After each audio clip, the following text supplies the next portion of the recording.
Yeah, let's go ahead and get her in.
Thank you.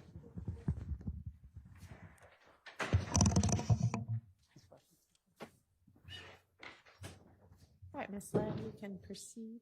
Thank you, Your Honor. And good morning, Sergeant Gangster. Welcome back.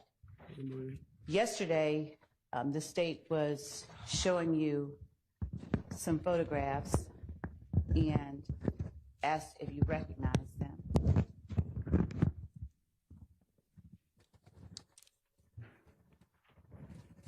I am showing you again State's Exhibit 526 Yankee Bravo from page 195 of State's Exhibit 526 Yankee.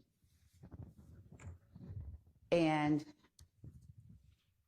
I'll ask you if you recognize once more the people and the place shown on that exhibit. Yes.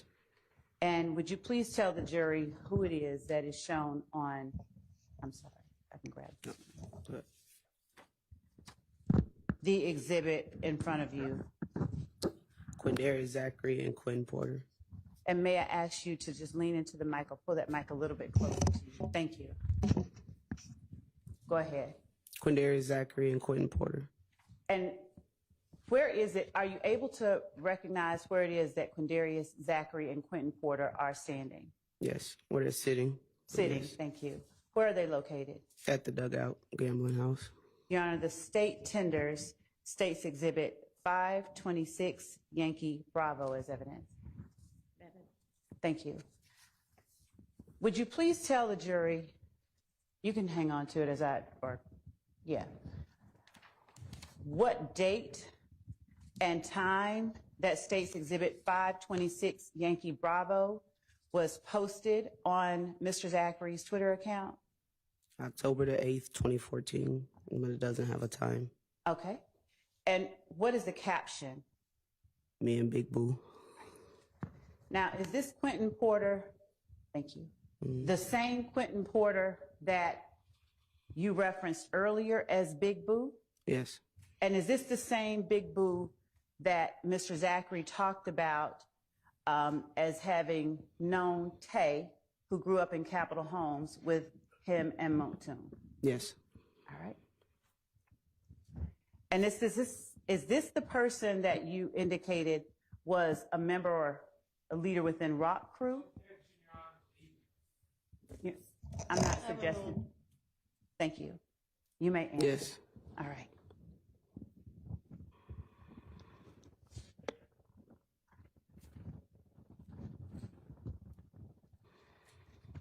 Do you recall during the interview where you spoke with Mr. Zachary talking about a person named Gucci Red?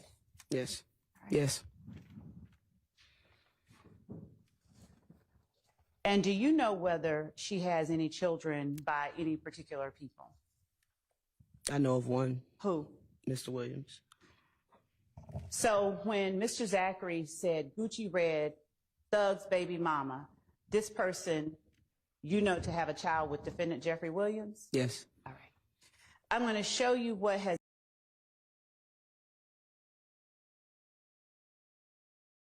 been marked as State's Exhibit 526 Yankee Charlie, page 181, Your Honor, for the record of 526 Yankee. Do you recognize the people depicted in 526 Yankee Charlie? Yes. And how do you recognize them? I've seen a photograph of this Gucci Red person before, and I obviously recognize Mr. Zachary. All right. The state tenders State's Exhibit 526 Yankee Charlie as evidence. Admitted. Would you read for the jury the date that Mr. Zachary posted the photo of himself and Gucci Red to his Twitter account at rock Lil D, underscore Lil D? October the 20th, 2014. All right. Now, with respect to Mr. Zachary's Twitter name, does he spell it ROC underscore Lil D, or does he spell it a different way? The C is replaced with a 5. Within your expertise as a gang expert, does that 5 have any significance to you? For members of blood gangs, the number 5 represents their gang. They will normally replace if it's a letter C with the 5 or X out the C due to their rivals being the Crips. Okay.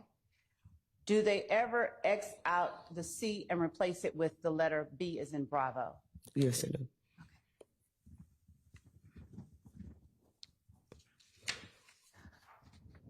Holding up for the jury, do we have that available for display? All right. Holding up for the jury, State's Exhibit 526, Yankee Charlie, Mr. Zachary and Gucci Red.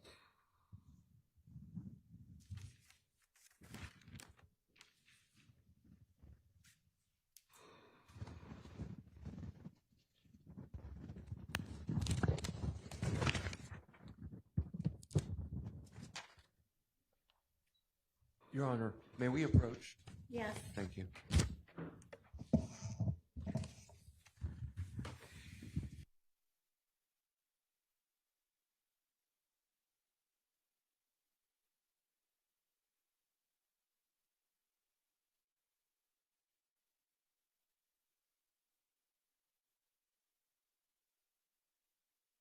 Testify as both a fact witness and an expert witness, and that's the case with this witness.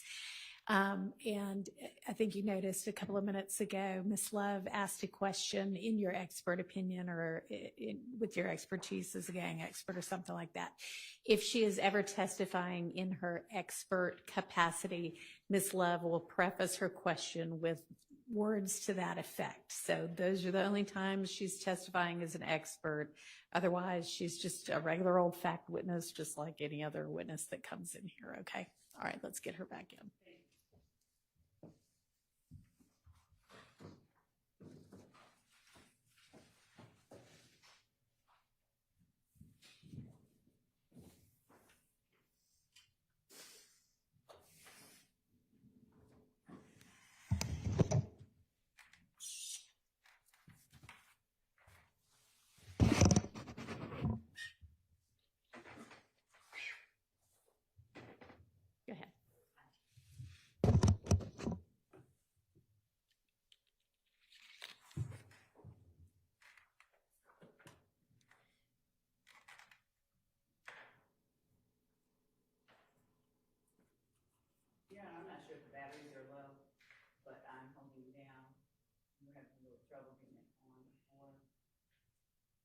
This battery sure doesn't last long.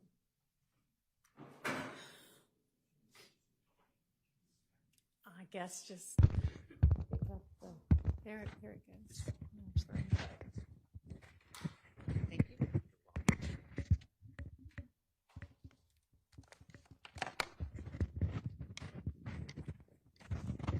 My apologies.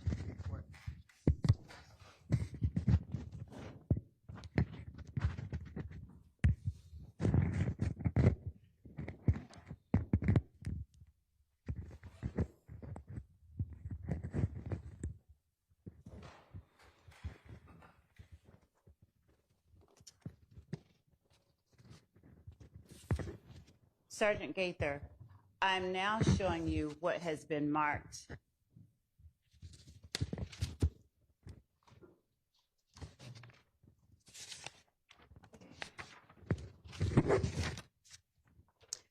as State's Exhibit 526, Yankee J. And I'm going to ask you if you recognize the image depicted in 526, Yankee J. Yes. Now, first of all, who are the persons depicted in 526 Yankee J? Quindarius Zachary, Trontavious Stevens, and Kenneth Copeland. And where is it that they are standing? The BP gas station located at Cleveland Avenue and Old Hateville Road. I believe it's 151 Cleveland. 151 Cleveland? I believe that's the address. How do you recognize that gas station? I've been there numerous times. Numerous times? Yes. And what is the date of the posting of those three persons in front of 151 Cleveland Avenue, the BP at Old Hateville, you said, in Cleveland Avenue? Yes. December the 2nd, 2014. All right. And the caption, what does it say? My N-words, Free Slug and Woody. All right.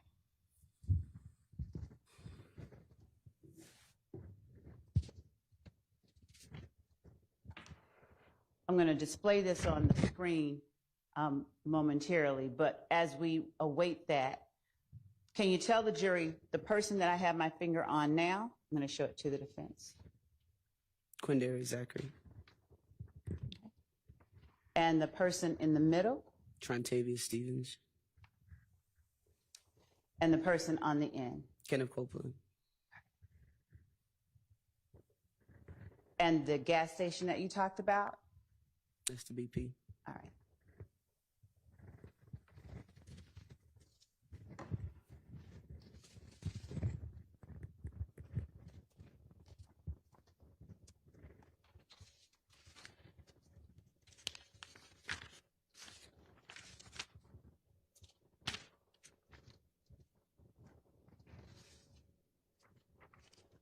Showing you next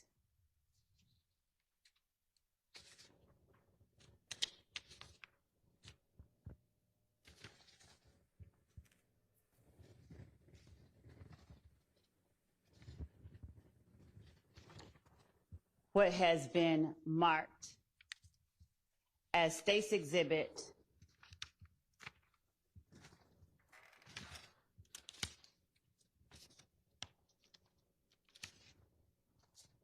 526 Yankee U, as in umbrella. Do you recognize the people depicted in State's Exhibit 526 Yankee U, or actually unicorn, I think? Yes. It's a uniform. Uniform, thank you. It matters. You do recognize them? Yes. Who all do you recognize in that photograph? Shannon Jackson, Antonio Sledge, and Quindarius Zachary. And what is it that Antonio Sledge is doing with his, apparently his left hand? If you're not able to see it, that's okay. I We'll can't put it really up on the tell. screen. Can you tell the jury the date? Actually, Your Honor, the state tenders 526 Yankee uniform as evidence. It's admitted. Did you mean to tender J? Because you haven't tendered J. I do, and thank you. Okay, it's admitted. As we put 526 Yankee uniform up and blow it up on the screen, please tell the jury the date that 526 Yankee uniform was posted to Mr. Zachary's Twitter account. March 1st, 2015. And is there a phrase underneath it? You dig? Okay.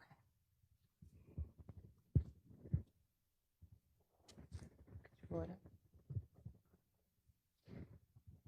Could you blow it up a little? Okay. Thank you. And would you tell the jury the person whose face is shown on the screen at this moment in the upper left-hand portion? Shannon Jackson. Show the rest of the faces. All right. And the one in the middle, Antonio Sledge. and the one on the far right side as we face the photograph. Quindarius Zachary. Are you able to see any more clearly what's going on with Mr. Sledge's hand? It looks like he's making a blood hand signal. Okay. And is that the capital B? Yes.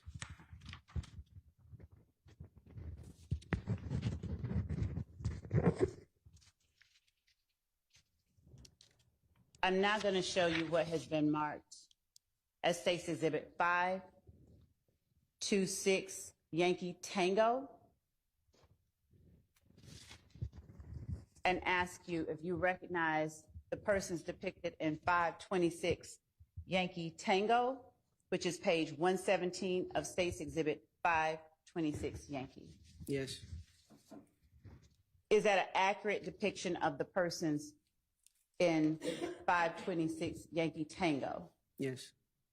The state tenders 526 Yankee Tango as evidence. Admitted. Can we publish that and blow it up? Would you tell the jury the date that 526 Yankee Tango was posted to Mr. Zachary's Twitter account? January 18th, 2015. And what caption does he place underneath it? Them B words, no, I'm hot. S word, I got at Bentley_BB. He's standing behind me with all the benefits with 2 money bag emojis. I'm sorry. Which part you need? With all the benefits. With 2 money bag emojis after. And if we could slide up to show the jury the persons in the picture, the persons, my apologies, No, you're good. in the yellow cap, who is that? Kelvin Treadwell. OG Bentley? Yes. And the person next to him? Quindarius Zachary. Now, BB, do you know Kelvin Treadwell to go by that as well, or no? No. Okay. But at Bentley, do you know him to go by Bentley? Bentley, yes. All right. And did we get the date that that was posted? Can we bring it down? Yes.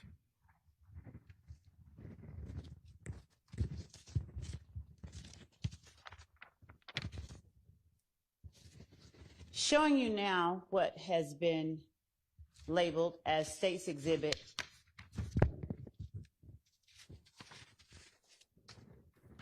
526 Yankee Romeo. And I'm asking you if you recognize the person depicted in 526 Yankee Romeo. Yes. Who is the person, or how do you recognize the person depicted in 526 Yankee Romeo? I arrested him. Okay. Is that an accurate depiction of the person depicted in 526 Yankee Romeo? Yes. The state tenders 526 Yankee Romeo as evidence. Could we publish? Permission to publish. Yeah. Would you tell the jury first the date that 526 Yankee Romeo was published to Mr. Zachary's or posted to Mr. Zachary's Twitter account? January the 12th, 2015. The 12th. And what is the name underneath, or the caption underneath the handle, Lil D?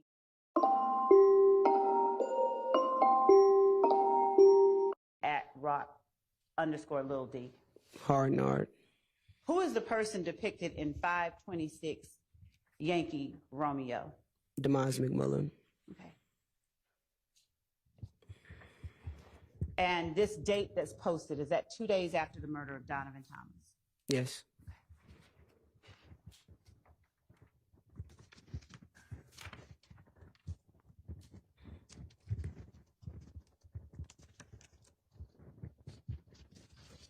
During your interview with Quindarius Zachary, did he, or do you recall him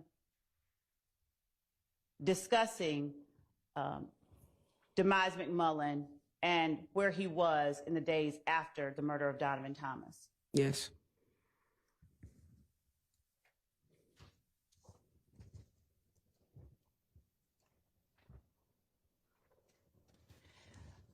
Do you know what a Sprinter bus is? Yes. Would you describe or explain to the jury what a Sprinter bus is? It's basically a high-end van style vehicle. Normally has larger seats, television screens. Just it's a van, but it's created to be more of a comfortable ride than like an actual minivan. That's about the easiest way I can explain it. Is the surrounding shown in states 526 Yankee Romeo consistent with what you know a Sprinter bus to look like? Yes.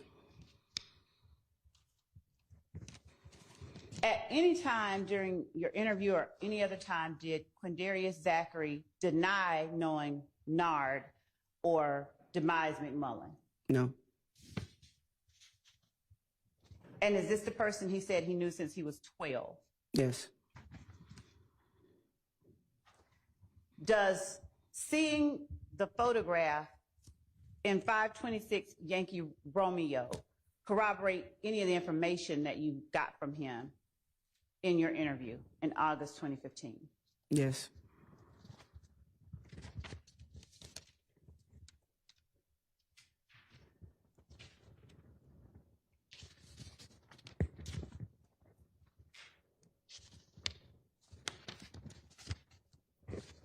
Showing you what has been marked as State's Exhibit 526 Yankee Hilo.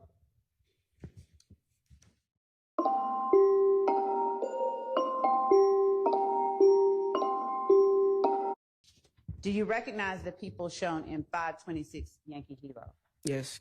Have you seen those persons, those people in person before? Yes. Are those accurate representations of each person depicted in 526 Yankee Hilo? Yes. Your Honor, the state tenders 526 Yankee Hilo as evidence. All right, are you saying Help. K or H? H. That's hotel. It's admitted. Thank you. K is kilo. I don't know of either. I have a chart. I don't have the chart in front of me. Thank you. Would you please tell the jury the date that 526 Yankee Hotel was posted to Mr. Zachary's Twitter account? November 20th, 2014. And would you tell the jury what the caption is that Mr. Zachary placed underneath that date? Bullin' with my N-word, his birthday at Monte Rebel, 100 emoji, snake emoji. As a gang investigator, have you ever seen the word bullying before? I have. And in your investigations, when have you seen the word bullying? Bloods will typically replace a word that's spelled with a C with the letter B as representing their gang in disrespect of the C letter for the Crips. Now, what emojis are placed after at Monty Rebel? The 100 and a green snake emoji. And if we would scroll up to the photographs, would you tell the jury, as we hover over the zoomed in photograph of the person on my left, who the person is to my left on the screen as we look at the picture, the marker over the person to my left, the person that the marker is over now, Diamante Kendricks. and the person to his left and my right, who is that? Quindarius Zachary. Does this person, to your knowledge, have a nickname that he answers to as well? Which one? I'm sorry, the person to my left, Diamante Kendrick. Yak Gotti. Yakgotti? Yes, ma'am. Okay. Thank you.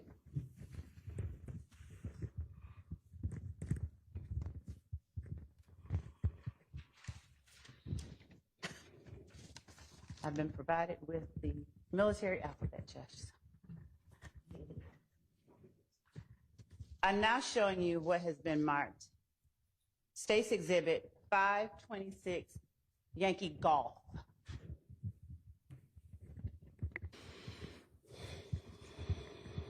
Do you recognize the people depicted in 526 Yankee Golf? Yes. Is that an accurate depiction of those persons? Yes. State tenders 526 Yankee Golf as evidence. Permission to publish. Would you please tell the jury what date 526 Yankee Golf was posted to Mr. Zachary's Twitter account? November 1st, 2014. And what is the caption underneath the date of the post? 3 green snake emojis with the red heart. YSL, the number 3 emoji, the number 0 emoji with the word deep.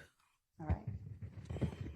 And as a gang investigator looking at this, how do you read it as the number 3 emoji, the number 3 emoji, and then deep, or as something else? I saw it as something else. And what did you see it as? This represents the gang 30 Deep because it's a member of 30 Deep within the picture. All right. 3 snakes, red heart, YSL 30 Deep? Yes, ma'am. All right. As we scroll up in the picture, and who is the person to my right on the picture where the cursor is? Demikion Garlington. And the person to his right, is that Mr. Zachary? Yes. And who is the person that you spoke of that was a member of 30 Deep? Demikion Garlington.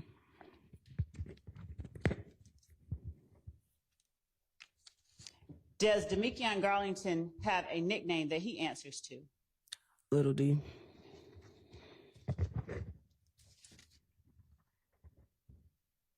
Showing you what has been marked as State's Exhibit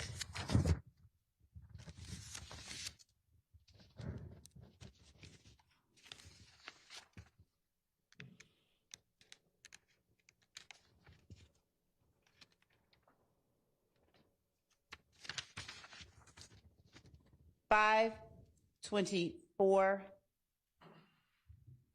Yankee Papa. Do you recognize the people shown in 526 Yankee Papa? Yes. Are those accurate depictions of the person in 526 Yankee Papa? Yes. State tenders 526 Yankee Papa as evidence. Permission to publish.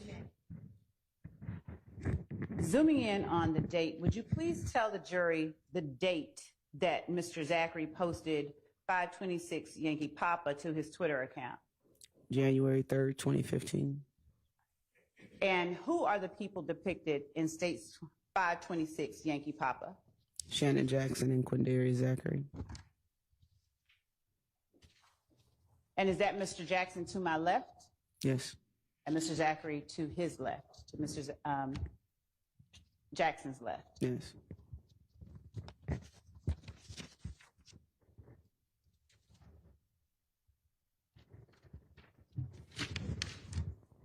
Showing you what has been marked as State's Exhibit 526 Yankee November. Do you recognize the persons shown in 526 Yankee November? Yes. Is that an accurate depiction of the people depicted in 526 Yankee November? Yes. State tenders 526 Yankee November as evidence. It's admitted. Permission to publish, Your Honor?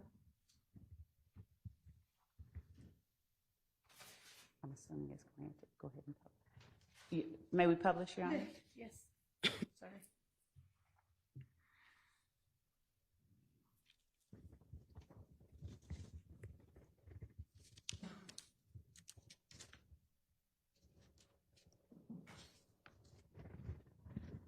What is the date that Mr. Zachary posted 526 Yankee November to his Twitter account? January 1st, 2015.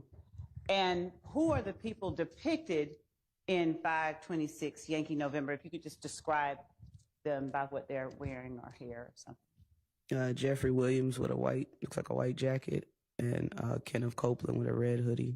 All right. And what is the caption underneath the posting date for 526 Yankee November? Ain't going back and forth, all one word.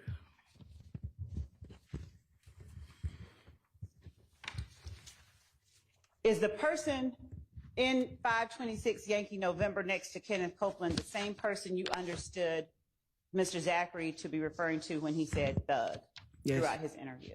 Yes.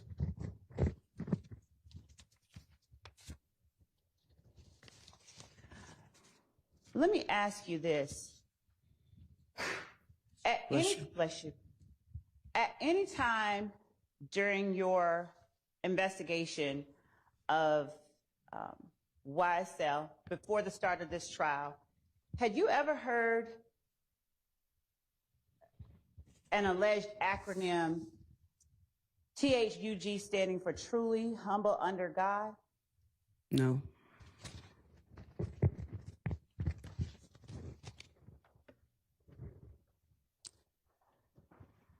I'm going to show you what has already been admitted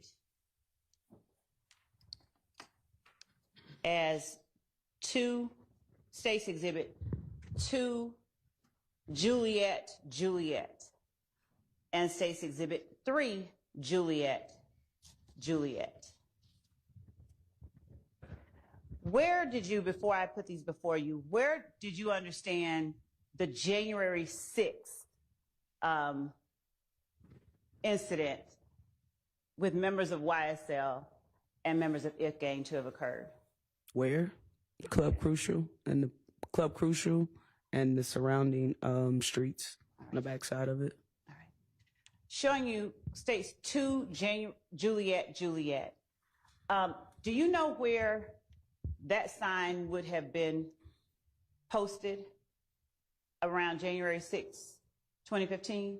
Yes, this is the marquee sign that's directly in front of Club Crucial, closest to the curb, the street area. Okay.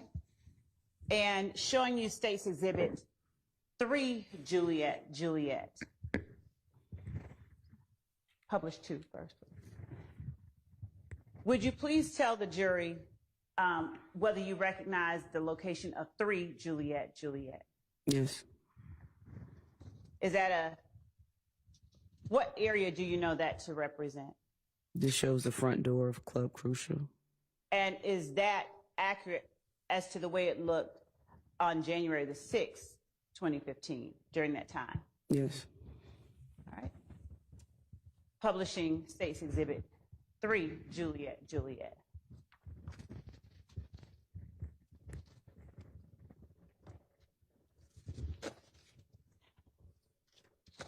Prior to learning of the incident on January 6th, 2015, after you began this investigation, did you go out to that scene or know that there was any kind of shooting at Club Crucial on January the 6th, 2015? No, I didn't know when it occurred that it actually had happened. And did you have any knowledge that Diamante Kendrick had gotten arrested up from this club at that time? Not at the time, no.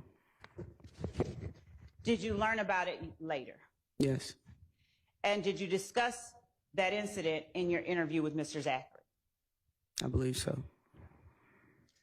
Who was it that, or what was it that Mr. Zachary indicated started that whole incident with the shooting? I believe he stated Mr. Copeland was jumped in the club. Mr. Zachary was inside with Mr. Williams. Several people after the fight exited the club. Another fight happened with Bloody J, where Bloody J was hit in the face. Mr. Zachary stated that he stayed inside with Mr. Williams while everyone else went outside and got their guns to basically escort Mr. Williams out. After they exited the club, members of 30 Deep YSL began to shoot at vehicles with Mr. Shell Kel, which is Kelvin Watts, and other members of If Gang as they were leaving the parking lot area. Did the information you learned about the incident depicted in 3 Juliet corroborate or help confirm for you any of the information that you got from Mr. Zachary during your interview? Yes. Without saying what was said by anybody, had you gotten from anyone else in any other interviews the details that Mr. Zachary gave you? I'll withdraw that question.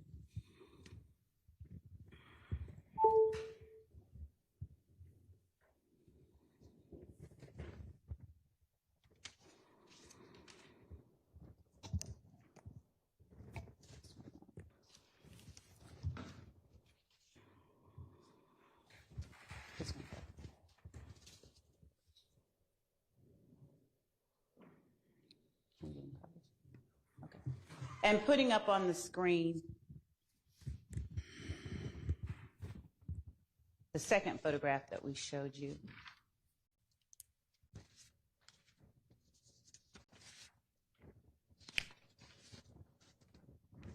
Go ahead.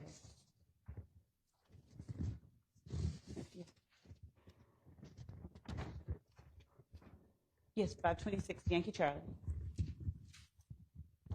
Would you tell the jury who it is that they're looking at when you look at 526 Yankee Charlie? Quindarius Zachary and Gucci Red.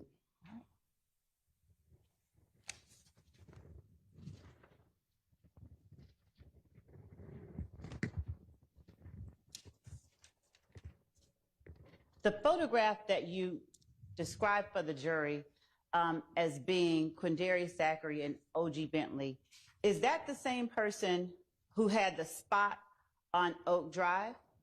Yes.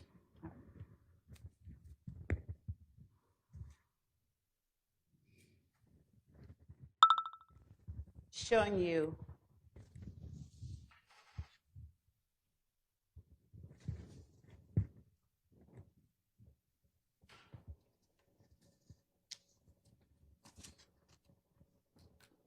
X-ray. State's Exhibit 526 Yankee X-ray. Do you recognize the people depicted in 526 Yankee X-ray? Yes. Are those accurate depictions of the people depicted in 526 Yankee X-ray? Yes. State tenders 526 Yankee X-ray. It's admitted. Permission to publish. You may. Thank you.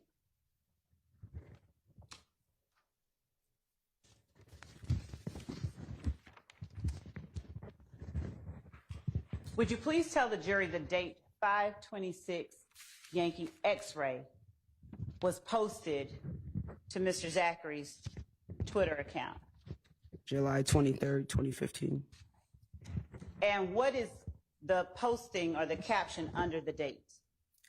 Free DK, green snake emoji. Free slug, green snake emoji. And as we go down to the persons or the people in 526 Yankee X-ray, would you tell the jury who it is that is shown in that exhibit?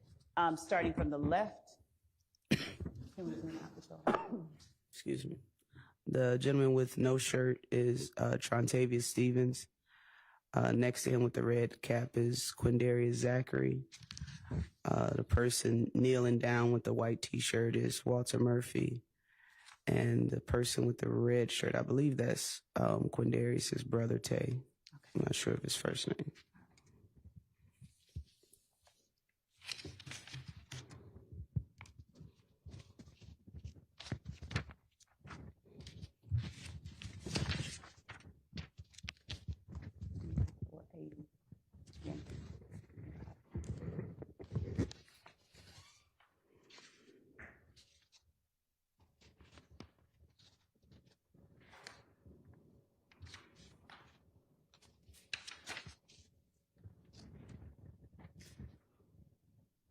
Okay.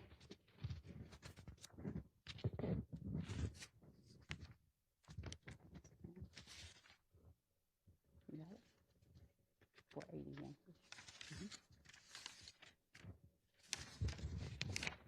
When you talked to Quindarius Zachary and you showed him a phone number in the interview that you had, do you recall off the top of your head which phone number it was that you showed him that he said, that's not my number? The exact phone number, no. Would showing you a copy of the warrant that you, and a warrant that you issued with respect to Quindarius Zachary's phone number, refresh your recollection? Sure. Your Honor, I'm approaching the witness with State's Exhibit 506 Yankee. All right. Would you look at that and tell me if it refreshes your memory? Yes. Would you tell the jury what number it was that you got from Quindarius Zachary's mother the day that you executed the search warrant at his home? Area code 404-901-5726. Did you do anything with that number in order to corroborate or disprove anything that Mr. Zachary told you during the interview on August the 5th? Or had you done anything with that number? Yes, I had already received cell phone records from the cell phone provider for that particular phone number. And did you, without getting into what you found, did you have the means to roughly plot out the location of that phone number during the incident at Adele Andrew Drive? Yes. All right. And were you able to corroborate or disprove, for your purposes, any of the information that Mr. Zachary gave you on August 5th, 2015, based on those? Yes. There's no foundation for what was plotted, never been discussed with this witness on objecting, and also the jury to determine what is corroborated or not from the facts. Your Honor, may I respond? Mr. Zachary gave several different statements, including one that he wasn't there. So we need to know, for that question to be answered, we need to know what version of events Mr. Zachary gave that day is being compared to the phone record. May I respond to Mr. Thank you. With respect to Mr. Steele's objection, Your Honor, we've not asked any particular underlying questions about the phone records, but there have been continued questions placed upon or made by the defense regarding corroboration.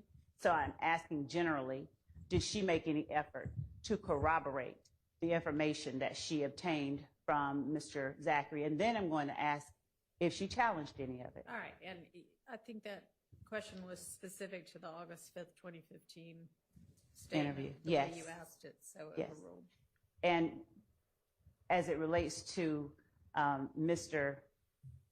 Sharp's objection, if I need to clarify if that's the objection, and I need to, and the court tells me so. I mean, you asked about it specific to any, you said any, and to that statement, so overruled. Okay, thank you. So did those phone records corroborate any information that you obtained from Mr. Zachary during your August 5th, 2015 interview? Yes. Now, I'm going to talk about challenging Mr. Zachary during that interview. Do you remember, Mr. Zachary, when you first came in, or asking Mr. Zachary, what you want to talk to me about? Yes. And do you remember what his response was, generally? Yes. And how would you describe what his response was? He wanted me to tell him what information I already had. He wanted me to start the interview. And after you told him, no, that's not how this works, you got to tell me what you want. What was his first bit of information that he gave you about that incident at Adele Drive on April 28, 2015? Did he deny being there? Yes, he stated he wasn't there. Now, did you initially say, I know that's not true, or did you talk to him for a while? No, I talked to him for a minute. I wanted to lock him into a statement. Why did you talk to him for a minute after getting information that he wasn't there? Did you believe that he actually wasn't there? No, I already knew that he was there. Okay.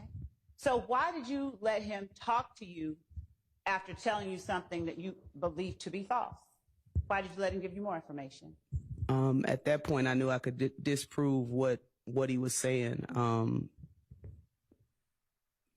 I like to give people the opportunity to just say whatever it is they want to say. And once I confront them with facts or information that I already know, more than likely it kind of persuades them to just tell the truth. Okay.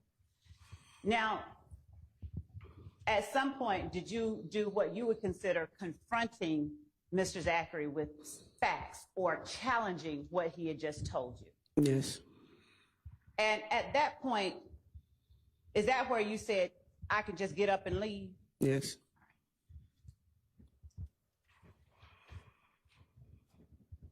After that point, after you challenged Mr. Zachary, did he acknowledge that he was, in fact, at the scene? Yes. Before you talked to Mr. Zachary and he told you about two different cars and the people who were in each car, Mm-hmm. had you talked with any investigators from the Adele Avenue shooting who told you about a witness who said that they saw someone with dreads shoot? Sustained. Your Honor, may I approach? Yes.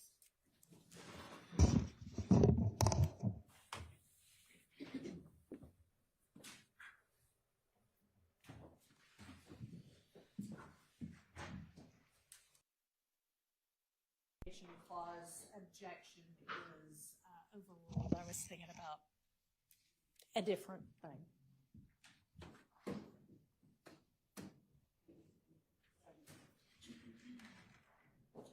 We can get the witness back.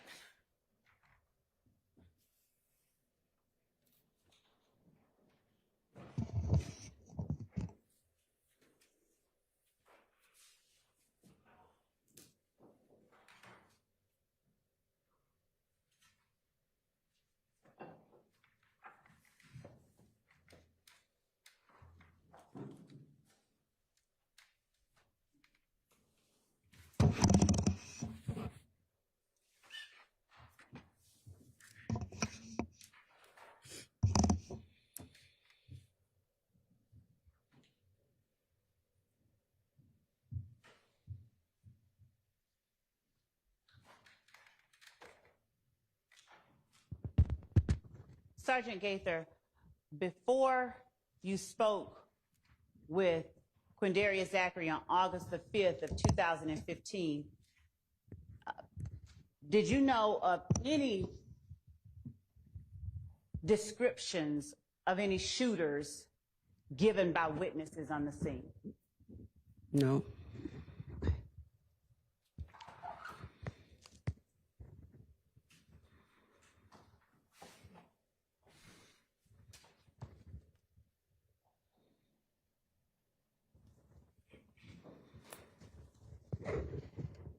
When Mr. Zachary talked about a deer gun or a deer rifle, what did you understand him to be describing? And how is it different from, say, AK or? I think there verbal. The way he described it, he was in the interview, he used his hands like this and stated a chopper, but he said it looked like a deer hunting rifle. My idea of a deer hunting rifle is something with some type of wooden pieces to it. So he didn't go against what I was saying, but his description, I understood what he was saying. All right. And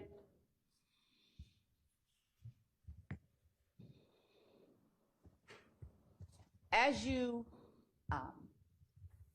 investigated the Adele Avenue and the Drew Drive shootings, did you look at social media pictures or anything like that to try and find any information that would assist you in corroborating or disproving anything anyone told you? I did. Now, had you seen anything that looked anything like what you had in your mind as a deer rifle was in the hands of any particular persons during your review? I did. Now, who was it that you saw with a deer rifle or what you believed was a deer rifle during your review of the social media? I saw a social media page with Tredon, Trevante Turner, and Ali Caldwell were sitting on the front porch of a house.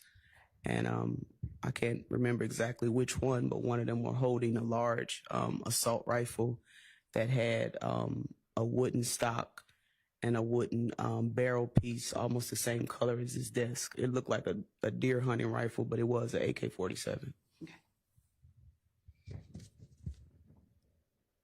Now, did you ever, is it fair to say you never saw that, or Mr. Zachary, Mr. Sledge, Mr. Garlington, or Mr. Stillwell with any photos with what you thought was a deer rifle or a deer hunting rifle? I didn't.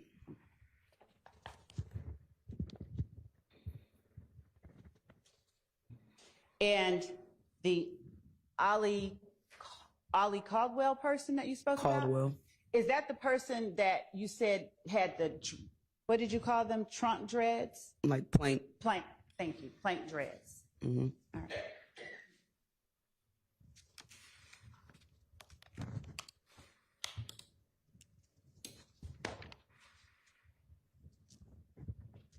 When you asked Mr. Zachary about the Hill Street shootings, had you taken part or helped in that investigation at all?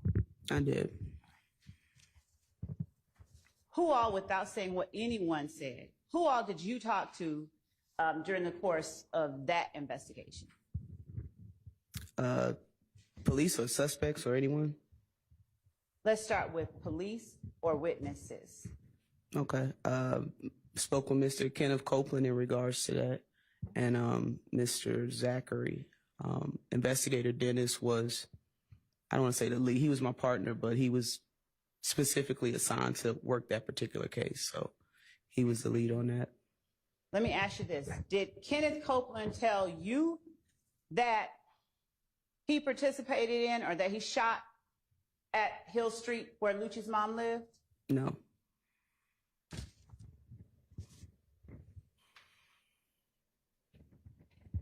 And are you familiar with the person who goes by the name Pokey?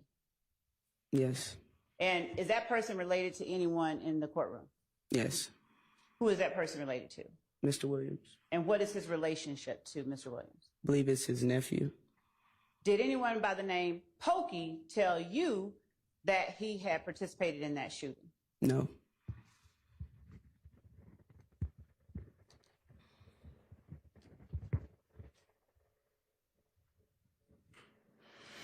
Did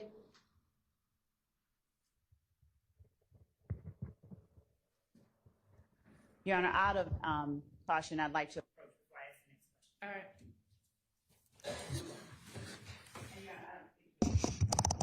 You can stay.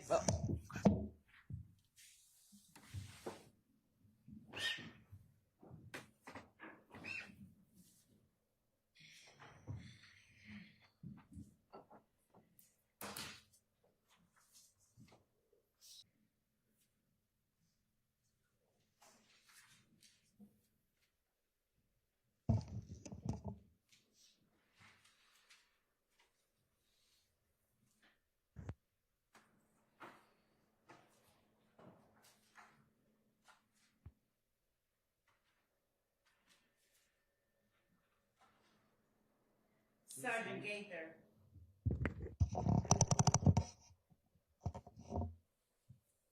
do you recall during the time that you and Detective Dennis spoke with Quindarius Zachary, talking to him about the day Lucci's mother's house was shot, or one of the shootings at Lucci's mother's house? Yes.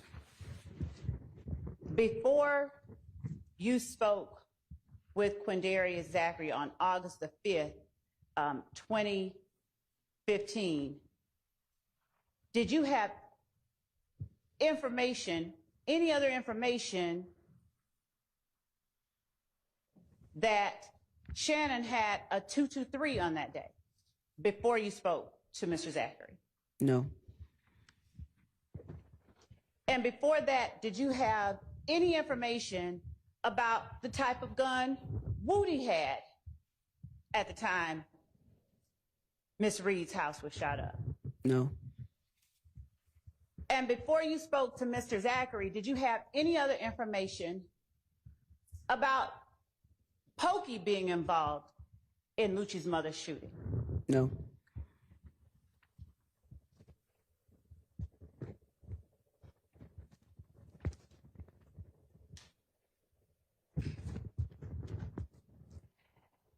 Throughout the interview with Mr. Zachary, did he provide you with what you would have considered incriminating information about Kenneth Copeland that you had not previously received from other sources? Yes. And what about Mr. Garlington? Did he give you information about Mr. Garlington that you had not received from other sources? Yes.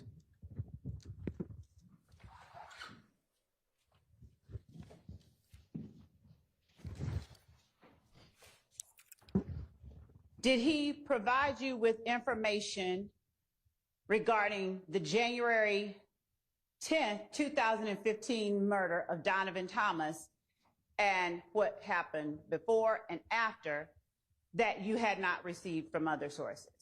Yes.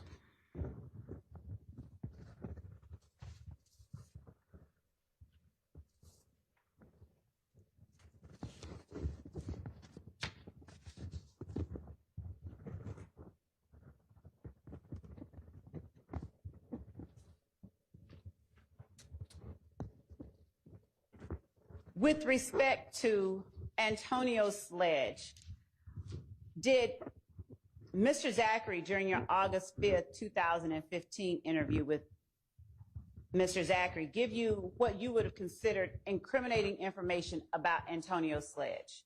Yes.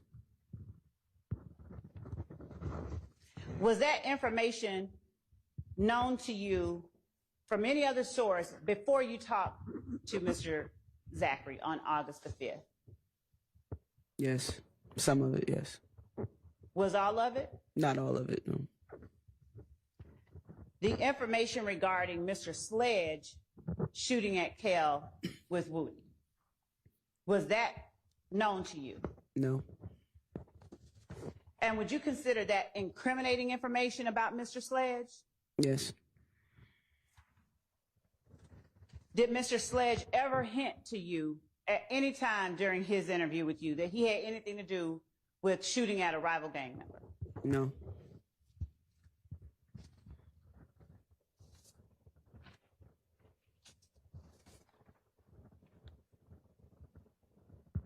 Did the information that Mr. Zachary gave you about Tay being a person that you knew to be affiliated with MDC, did I get that right or did I get Yes. that wrong? Did that cause you in any way to question or challenge what information you were being given by Mr. Zachary? No. Why not when MDC is a different group from YSL? He provided information that some of it which I already knew would.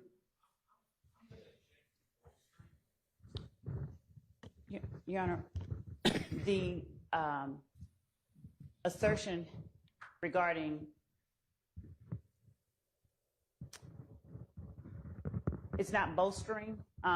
It is an effort to show.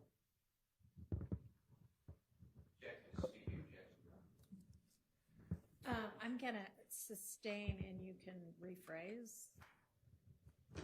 Okay.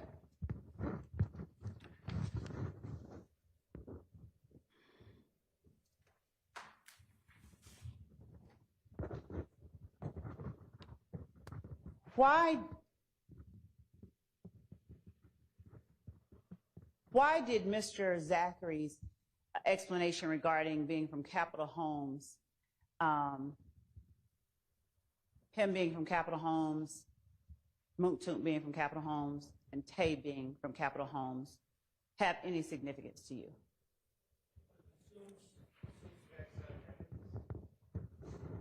Sustained. You- She said, or he said, assumes facts not in evidence. During the interview, do you recall Mr. Zachary talking about himself being from Capital Homes, Moontook being from Capital Homes, and a third person that belongs to another group being from Capital Homes? Yes. What was that third person? Tay. So during the interview, did Mr. Zachary talk to you about him, Moontook, and Tay all being from Capital Homes? He did. Did that information have any significance to you? It did. What significance? I showed a prior relationship Between, those three individuals. okay, despite the fact that Tay was MDC and Mr. Zachary and Mr. Sledge were YSL? Yes. Sustained. I'll withdraw it. Thank you. I'll withdraw it. Why was the fact that those three people had a prior association of any interest in your investigation? It showed their continued alliance, even though they were from different gangs and lived on different sides of town. Presently, it showed their prior relationship from their roots, which was Capital Homes. Did that information in any way help you confirm, corroborate, or disprove the information you were getting from Mr. Zachary? It made me believe it more. Corroborated. Sustained. So not talking about what you believed, Okay. did Hang on that, just a second. Move to strike. That'll be stricken. Please disregard that last answer. did that information corroborate or disprove for you any of the other information that you got from, and Your Honor, my understanding is her belief is irrelevant, but corroboration towards her, what she considered corroboration is relevant and important. Because, I hear an okay, objection. Yes. so Yes. did it, okay, thank you.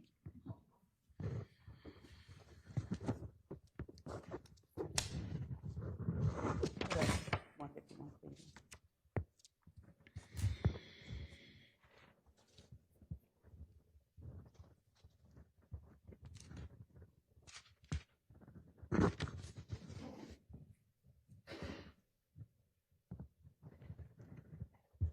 Showing you 526 Yankee Juliet.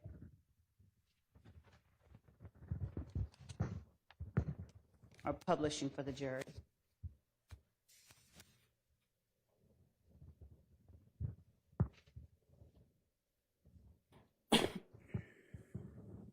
Is that location the one that you described as 151 Cleveland, the BP gas station?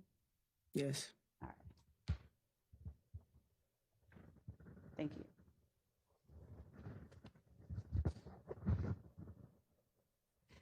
Now, did you go down to any rental agencies yourself to try and locate any rental vehicles that Mr. Zachary talked about Defendant Williams having during the time of Donovan Thomas's murder? For You that, yourself. not for the murder, no. Was that something that Detective Thorpe was primarily responsible for, or was that? Yes, that was his case. He was a primary.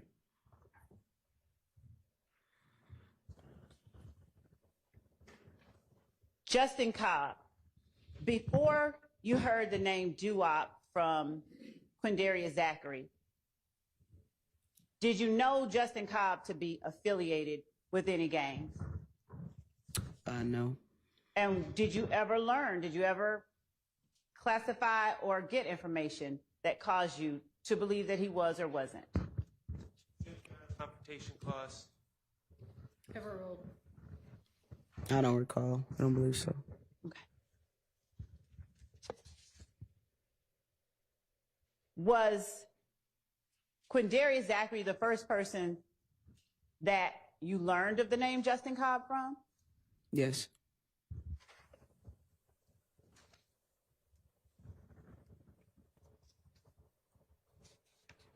Now, when you were talking about Doo-Wop and you said, I think either you or Mr. Zachary talked about him being on Yak's IG.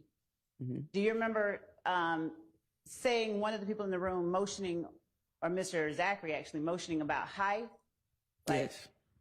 And at that time, had you already seen Justin Cobb on Diamante Kendrick's IG? Yes. So if he was not someone that you had known of before your interview with Quindarius Zachary, what was the circumstance that you would have seen him on Diamante Kendrick's IG? He was like a rapper and had some song out. Like, I don't remember exactly how the words go. It was a little catchy little song that I saw on Mr. Kendrick's Instagram page that tagged him in it. But I didn't know the significance of, him necessarily being involved with YSL at the time that I saw it.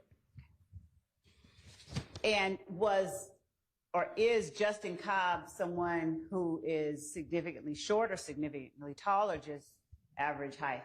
Yeah, a little thing. He's small. He's small. Short, rather.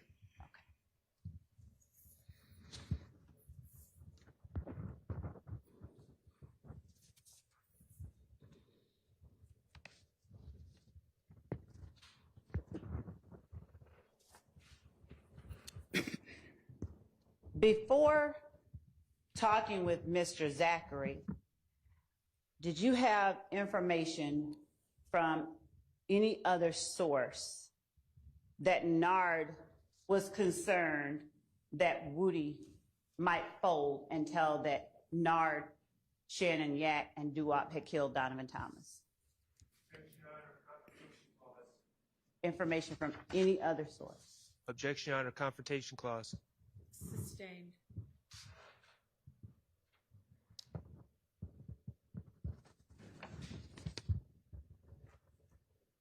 Your Honor,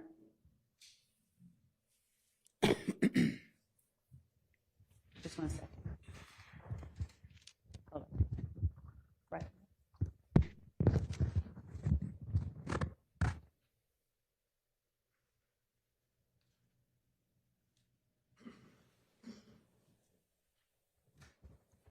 When you heard from Mr. Zachary that Nard was worried Woody would fold, and tell police that Nard, Yak, Shannon, and Doo-Wop had murdered Nut, was that the first time that you had heard that? Yes. What? Yes.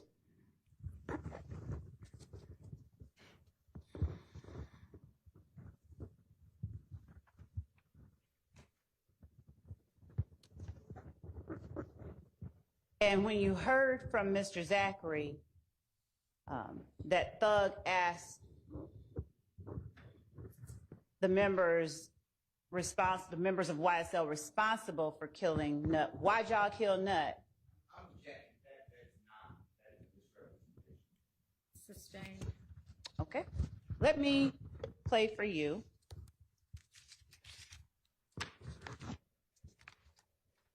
Do you recall during your interview with Quindarius Zachary when Detective Dennis asked, what was Thug's mood like when you all were in Miami? Yes. And do you recall or whether that was immediately following the Donovan Thomas murder? Yes.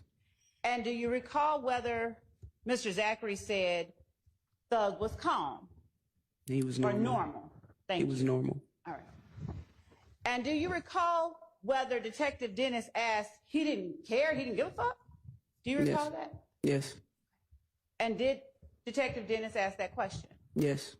And did Quindarius Zachary follow that up with sort of an explanation? He did. Would you tell the jury what that explanation was for why he said Thug was normal? He stated because he Nut gave the whoop or the green light for members of YSL, so he was just like whatever after that. And when you say Nut gave the green light, when he talked to you about Nut giving the green light, did he also tell you or state that Thug asked, why did y'all kill Nut? Yes, he did. And was that the response Mr. Zachary told you was given to Defendant Williams while they were in Miami? Yes. And did Mr. Zachary tell you that Thug seemed then satisfied with why they killed Nut?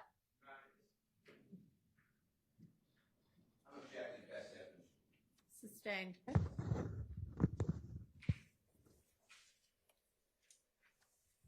Without talking about exactly what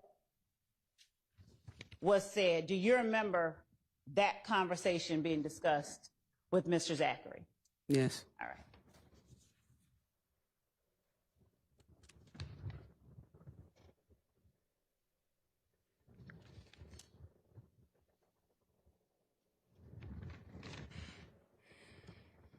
When Detective Thorpe came into the room, did you already know that, or his former, or if whether he had a relationship with Mr. Zachary in any other capacity? No, I knew that Investigator Thorpe had worked at Crawford Long Middle School for years, but I didn't know that they actually knew each other. Okay.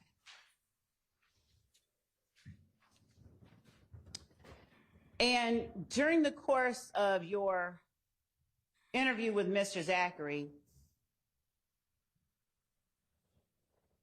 did you understand Mr. Zachary to correct you at any time during the interview if something was inaccurately stated? Yes.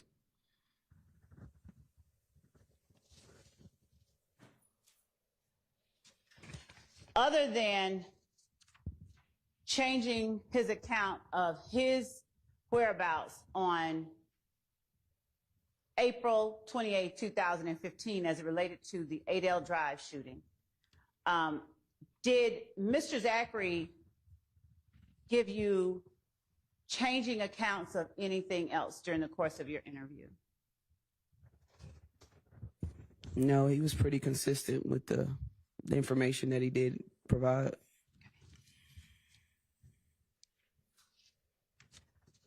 What about as it related to the guns that he had, and which ones he had, and which person had that gun at what time? Yeah. Did that remain consistent over the course of the interview, or did you perceive it to have changed significantly at times? No, it stayed pretty much the same. And were you all able to sort of keep up with who had which gun? It was sometimes confusing, and I would write different things down or say different statements that were what I perceived as what he was saying, and he would correct me and say, no, this person had this or this person did that several times throughout the interview. All right.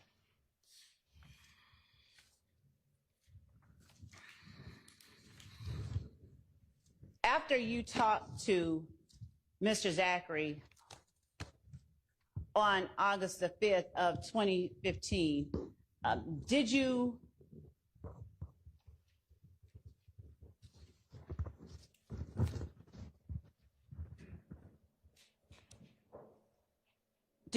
do what you had said to him that you would do and tell someone within the district attorney's office the information that you got? I did. Now, did you have anything to do with any charges federally that were brought against Mr. Zachary? Did you take out any federal warrants? No, I didn't. The proffer the proffer that, are you aware of whether Mr. Zachary sat down in a room with investigators 2 years after he spoke with you and Detective Dennis and Detective Thorpe on August 5th, 2015? Am I aware of it? Or was I there? I'm sorry. Do you know about a 2017 interview with Mr. Zachary? I heard about it, but Were you there? no. Okay.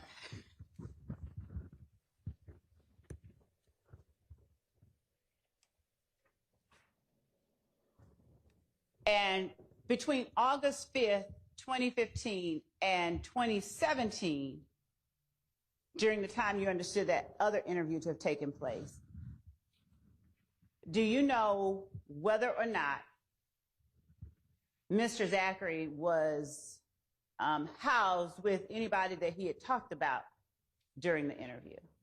No, I'm not aware. Okay. You don't know one way or the other? I don't know. Okay.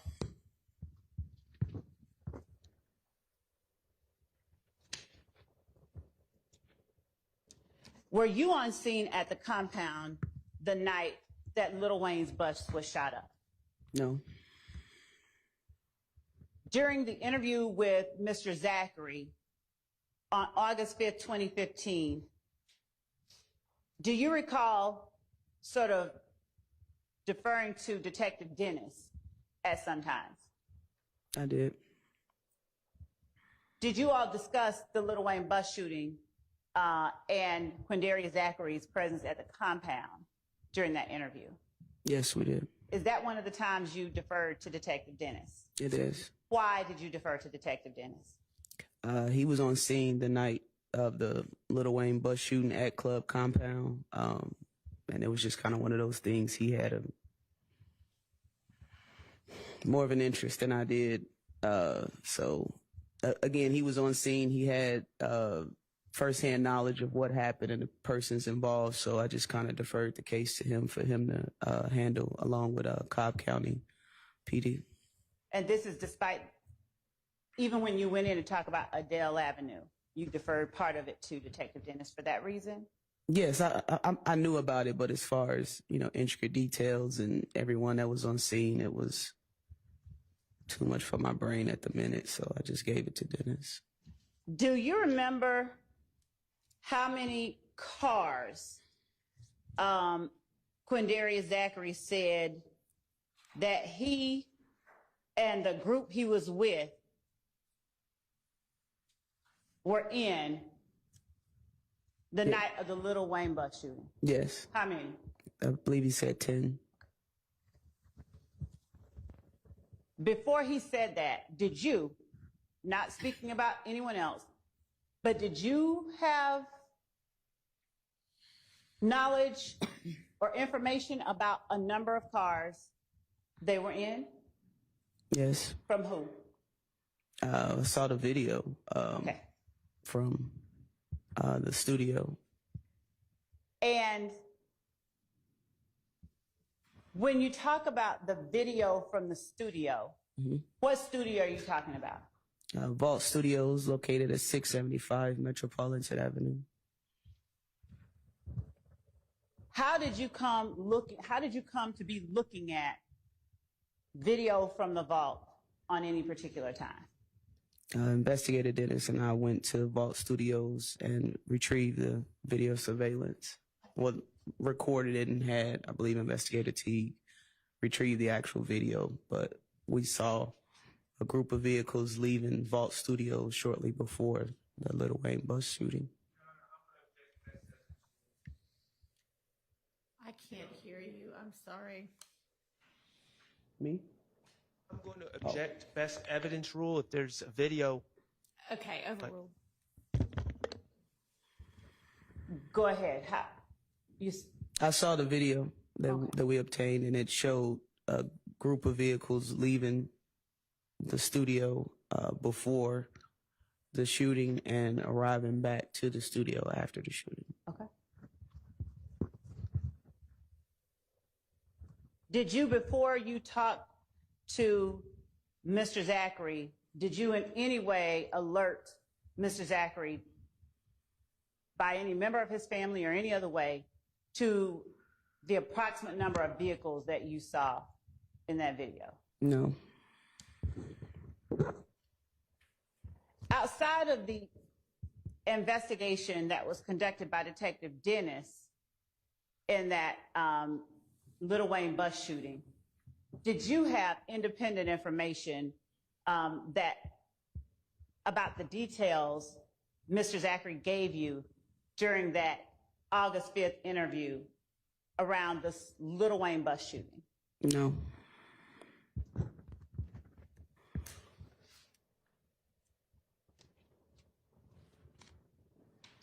Do you know whether Detective Dennis had information during his investigation that could corroborate or disprove parts of what was being said? I'm not sure.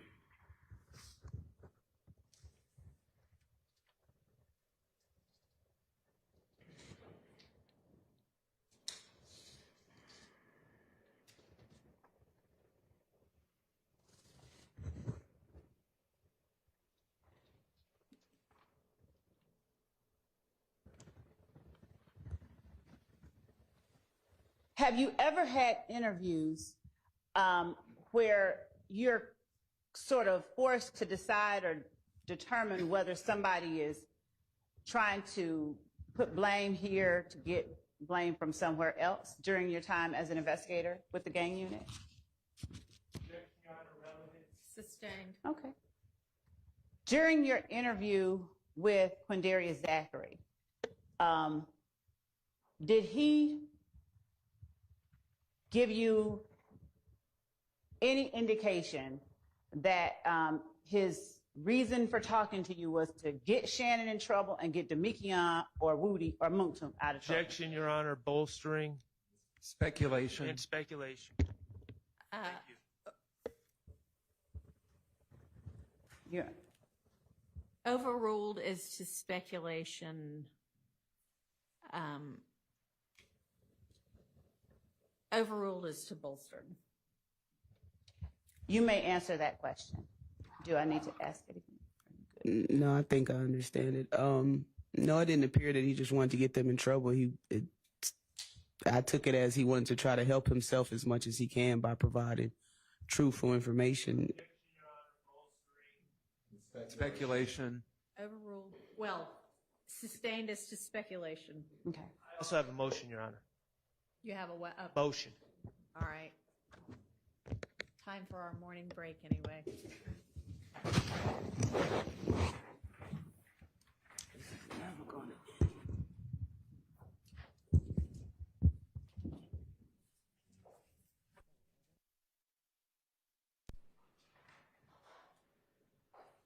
Yes, sir.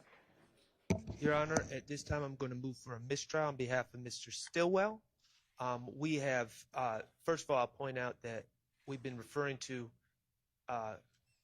Ms. Gaither as, I believe, Sergeant, and I say that to say that she is not someone that just came off the street to testify with no understanding of how the process works.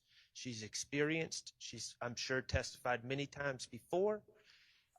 She just informed the jurors that her belief is that Mr. Zachary did not want to harm Mr. Stillwell specifically, but that's not my objection. My objection is she testified his intent was to come in and give truthful, to get himself out of trouble by giving truthful information that was absolutely improper, that was vouching for a witness, that was bolstering, and that is the basis for a mistrial. From an expert, I'll point out as well. Your Honor, my response is that the court very well could and should instruct the jury that as to the witness's opinion about a interviewee's, well, first my response is we vehemently object to a mistrial.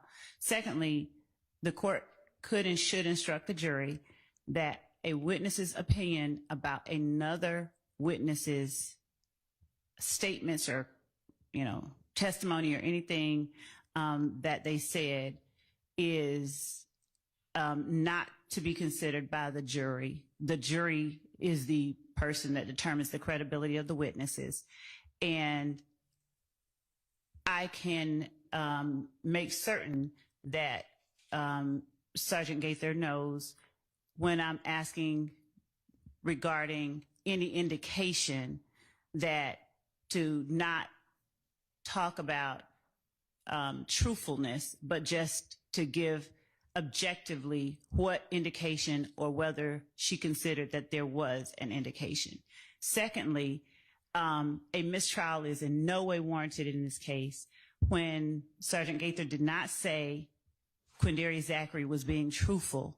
She said, I perceived, and that is why an instruction would be warranted, that her opinion about his truthfulness is not to be considered by the jury. They make the determination about credibility.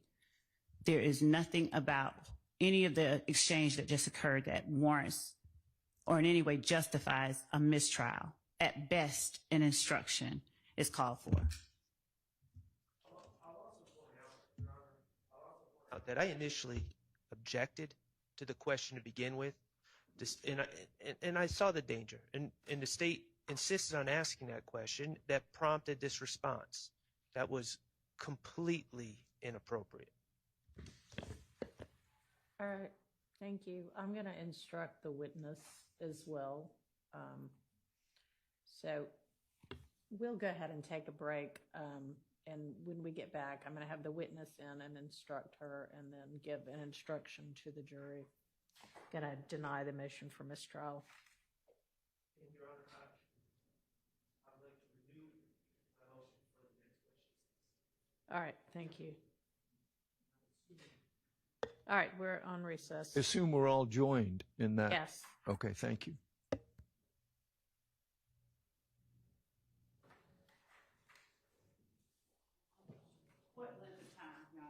I mean, yeah, 10 minutes. And by the way, that witness, Bernie, if he's not here already, he's on his way, the one who needed to testify in Cobb. So just in terms of scheduling, if y'all want to take him next, he's available. And I knew that we wouldn't be done with Miss Gaither anywhere near 10 a.m. I won't feel offended.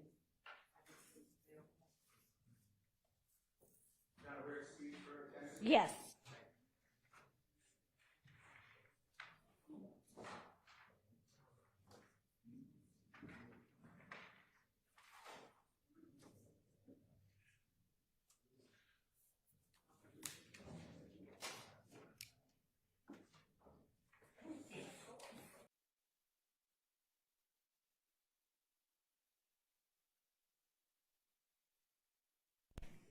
It was not appropriate for you to comment the truthfulness of any of the people you were interviewing. Don't do that again. Okay? All right. And Your Honor, just for the record, we discussed it as well, and I explained that if I say corroborate or indicate, I'll be loud enough.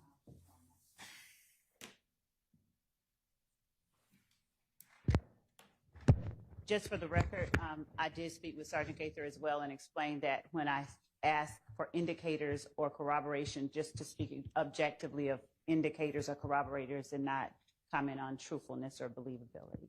We had that conversation as well. Okay. All right, so jury. Yes.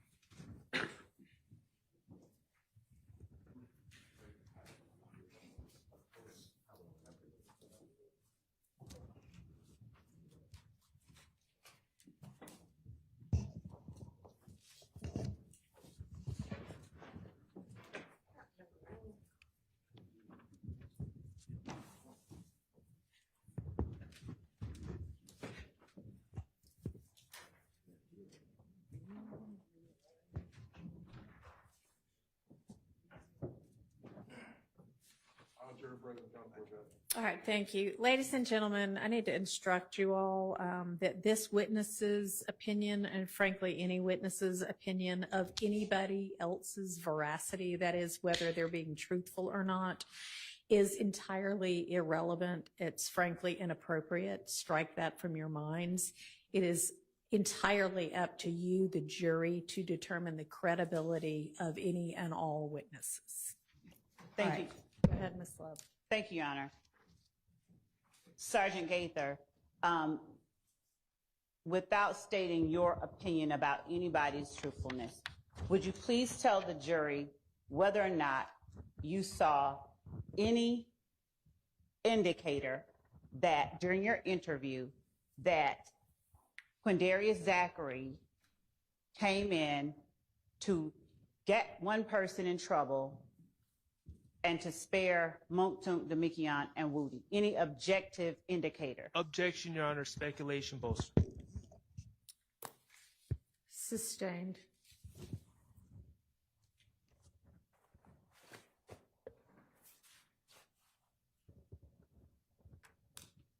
Did you consider or did you take from Quindarius Zachary the information that he gave to you about Monktunk, Demikian, Shannon,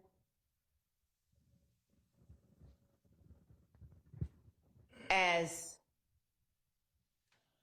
incriminating, or did you understand it, or did it sort of get them out of situations that you thought they were responsible for? Objection, Your Honor. Relevance. Overruled. It was incriminating. As to all three? Yes.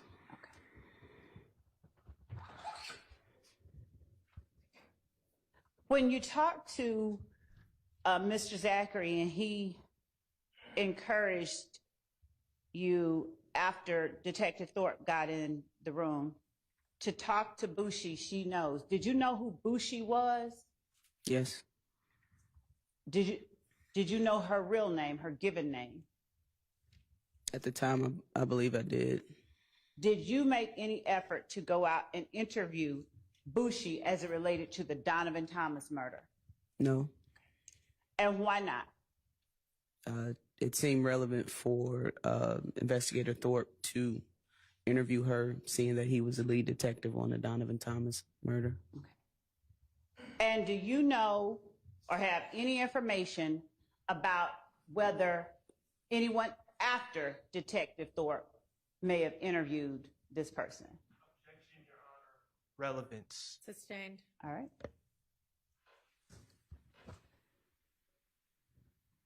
When you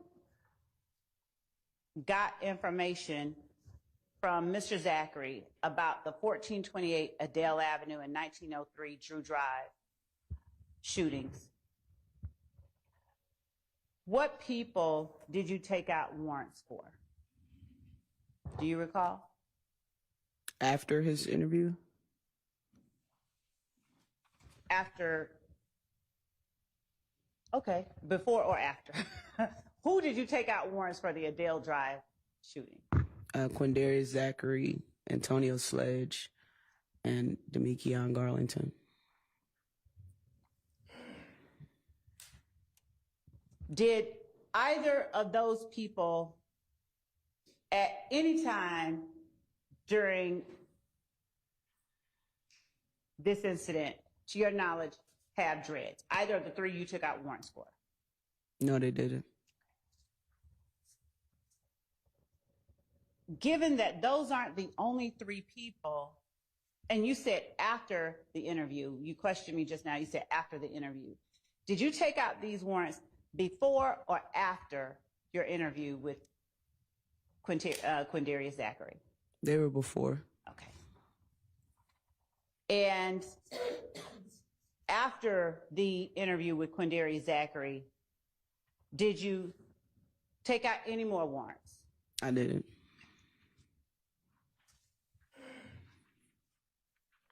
Why, after your interview with Quindarius Zachary, didn't you take out warrants for Ali Caldwell? Hmm. Ali Caldwell, for instance. What was going on? I didn't have any corroborating information to do so. I tried locating a telephone number for him. To my knowledge, there wasn't an eyewitness that can identify him outside of Quindarius saying that he was there. You know, I didn't have anything else to go on to corroborate what Quindarius stated.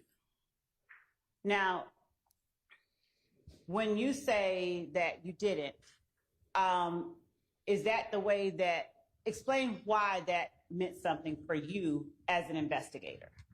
For you personally, not any other entity or any other person, just you. Objection, Your Honor, relevance. Sustained. Okay. What about Tay? Did you want more information about Tay's Objection, Your Honor, involvement? leading. Overruled. Did you want more information about Tay's involvement before you took out a warrant for Tay? I did. Did you want more information about Shannon's involvement before you took out a warrant for Shannon? I did. I feel like I missed somebody. But Traydon. Traydon, did you want more information about Traydon's involvement? Yes.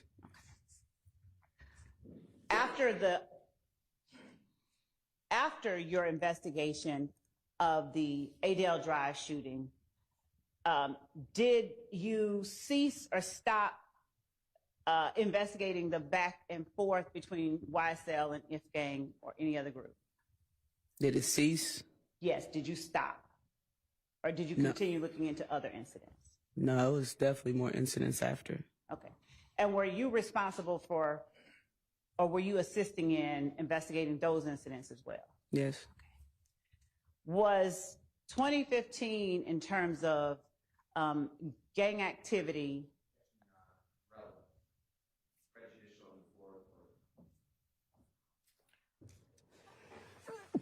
Excuse me. Sustained. Thank you. I don't know exactly what the question's going to be, but I'll say the question and the court can make the decision based on the actual question. Was the activity you saw in 2015 that you considered part of this retaliatory shooting, was that more or less activity that you saw in either 2014 or 2016? overruled. I'll give. Lay foundation. Were you a gang investigator with APD in 2014? Yes. Were you a gang investigator with APD in 2016? I was promoted in March of 2016. Were you with the Atlanta Police Department still in 2016? Yes. All right. Are you able to tell the jury about your observations of the number of gang incidents or shooting incidents involving gangs in 2014 and 2016 as it related to the Atlanta Police Department? An exact number? No. Just are you able to talk about your observations of the amount of gang activity as it related to shootings in 2014? Your Honor, again, now that we've heard the question, I'm going to object to relevance.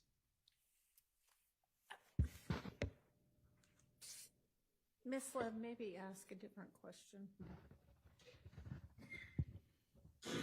Was the amount of gang activity that you investigated during the 2015 period where you were looking at YSL and If Gang, was that a usual number of gang-related shootings for you as an investigator? Objection, Your Honor, relevance. It's the same question.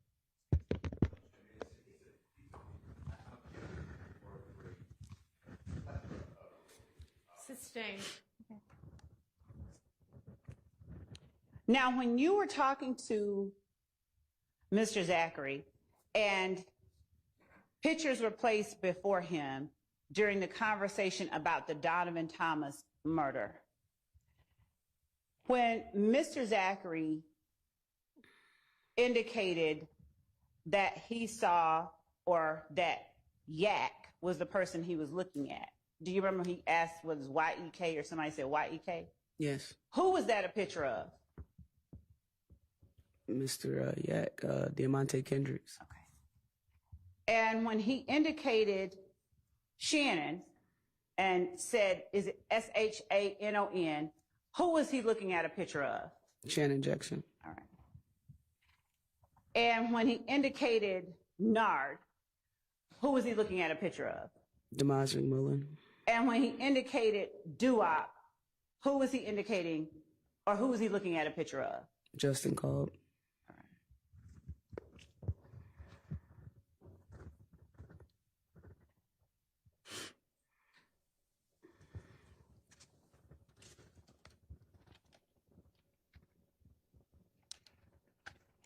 When you spoke about wanting to, when you spoke about the Browns Mill Road shooting and the surveillance from the sit-go that was shown to Mr. Zachary, do you remember him saying something like, I don't know nothing about that incident? Yes. All right. And do you recall the reason why you had him identify who he believed with any amount of certainty was the person Nard? Do you recall why you had him to do that? To get more corroborating information. That case we were still in the process of working it until we tried to get everyone identified and charged accordingly. We knew that he was involved with YSL members, and we.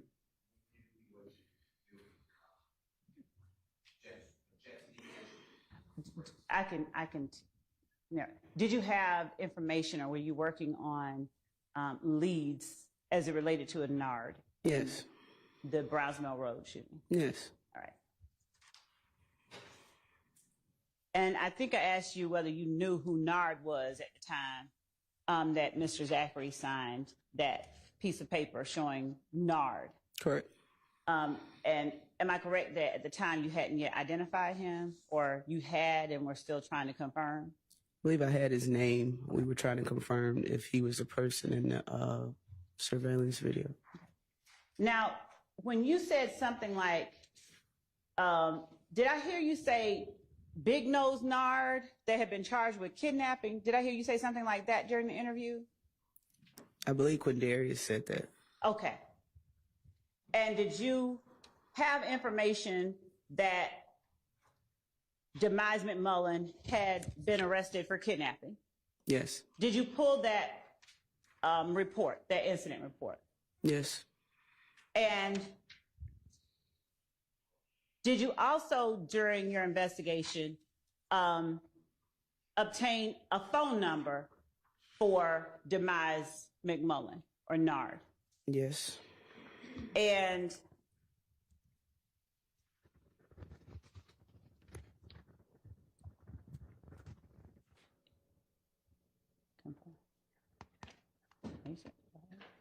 was that number 404-217-6?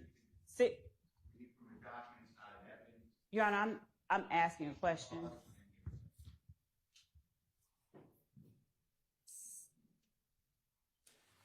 Sustained. Do you recall the number that you obtained for Demise McMullen? Not off the top of my head, no.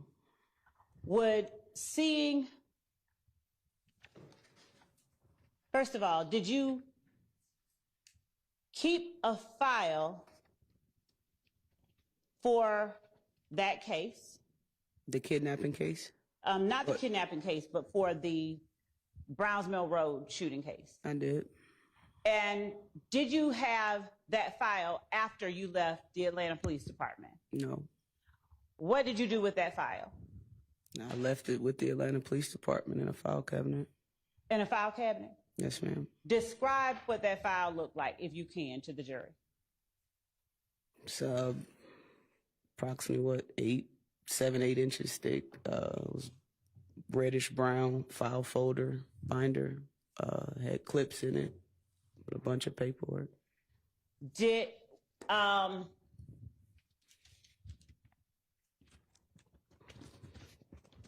did you look at with the state any such file before coming here right now? Did I look at it? Yes. Okay. And did you recognize that to be the file that Yes. you kept? Okay. Would showing you a portion of that file refresh your memory as to what phone number that you had? Your Honor, may we approach? Okay.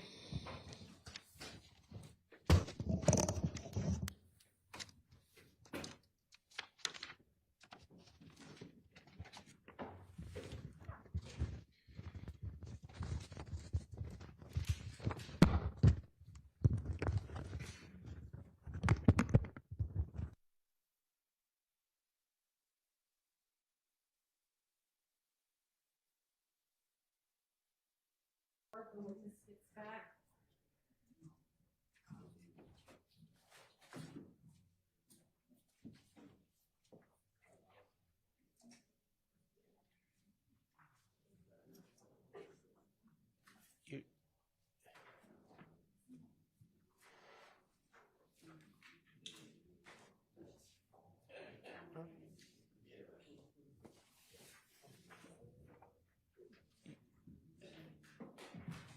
Your Honor?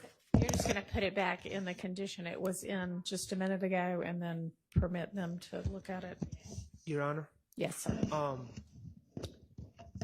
Before we ask Investigator Gaither any questions, I would ask the court to inquire of the state when they received this file and how they received this file, because we're completely in the blind. Okay. We went over to the Atlanta Police Department. When? Obviously, before. Is your mic on?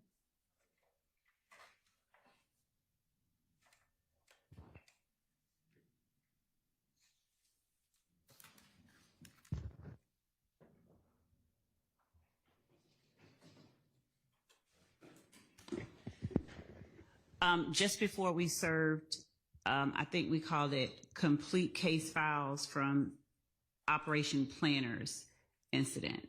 This is where we got this one, the other ones that were included in that discovery tranche from the Atlanta Police Department. That's where they came from. The one titled Complete Case Files of 2015 Operation Planners.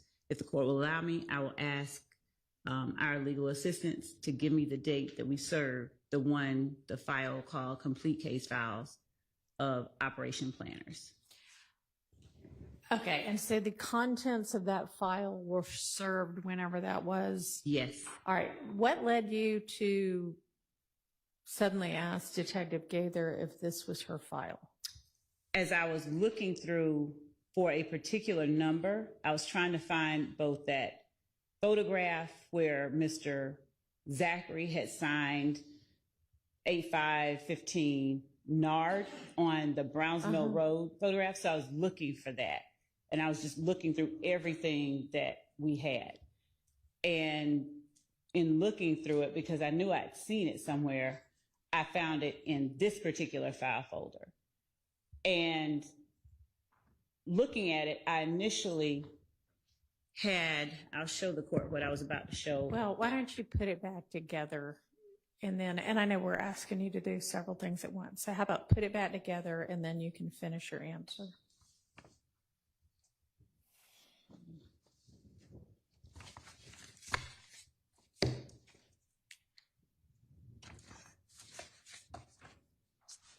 Yeah.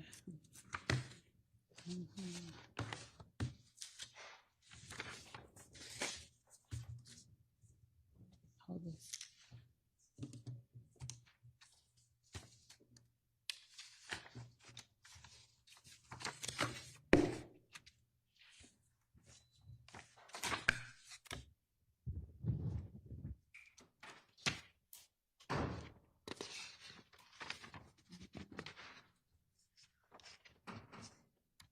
Yeah,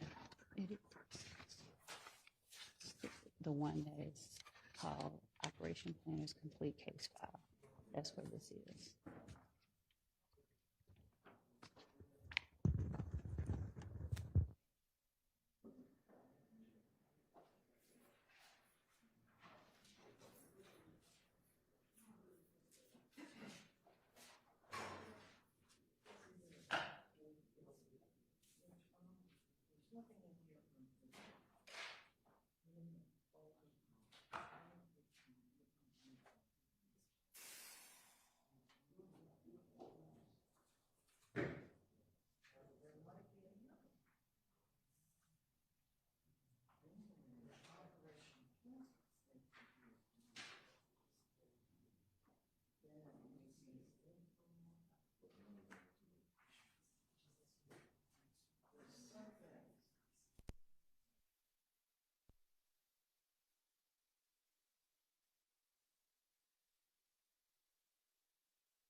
Yeah.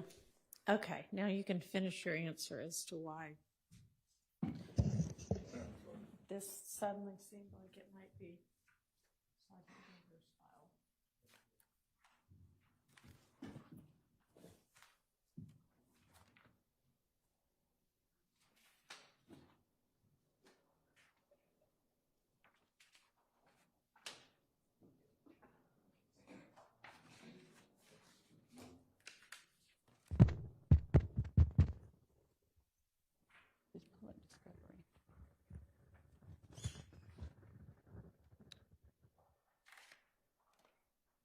And I'm pulling up as well the discovery that has been served. Let somebody else do that. Okay, someone else is pulling up. So anyway, Your Honor, as I said, I was in trying to, when we were getting ready for Mr. Zachary, actually, I think it may have been another witness, Mr. Murphy, but I remembered seeing somebody's handwriting on a picture of someone at the Browns Mill Road gas station, the Citgo. So as I was looking for that, I started looking for, I said, I remember somebody's signature being on it. I don't remember if I thought it was Mr. Zachary or whomever. In either event, I found this particular, the one that we've entered as, anyway, the one that Mr. Zachary signed.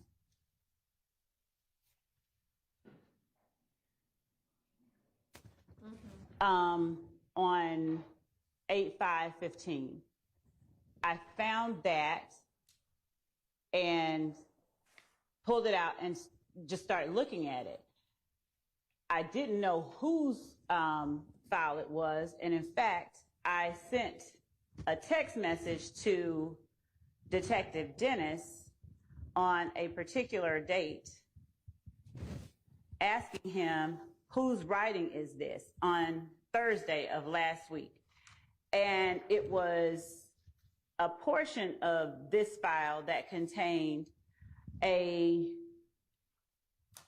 report about Demise McMullen and a kidnapping. And it had Demise Nard McMullins. So I asked Dennis, whose writing is this? And I don't see where he wrote me back, but while I was in the back just now, I asked Sergeant Gaither, whose writing is this? And she said,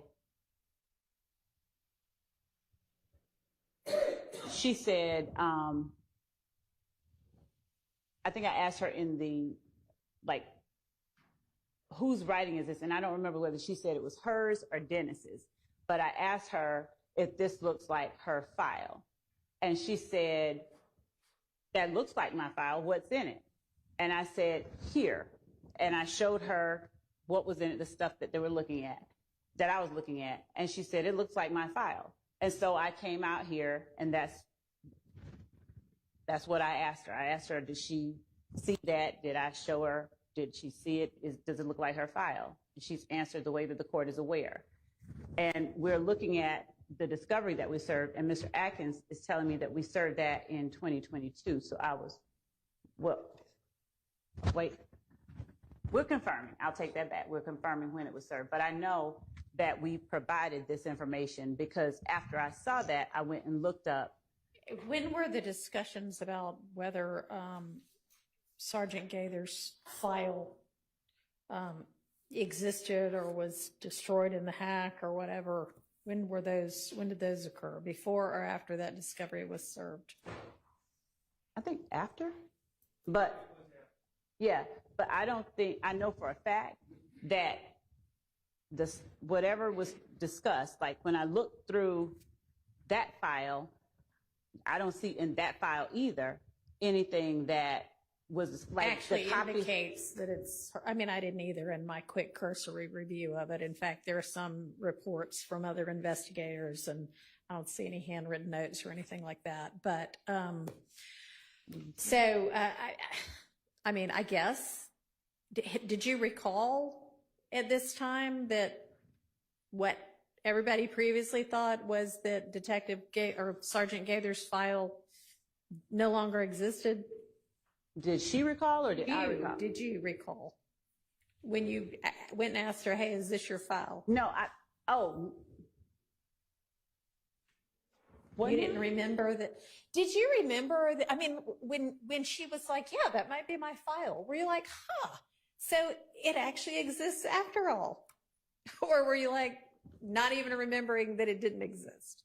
No, I remembered when they were asking her questions about interviews or certain parts, certain things within that she said were within her file, and I didn't see, that's not in what I have. I've never seen that. So I cannot say, no, I didn't say, oh, this now exists, because nothing that she said didn't exist existed. It's in there still.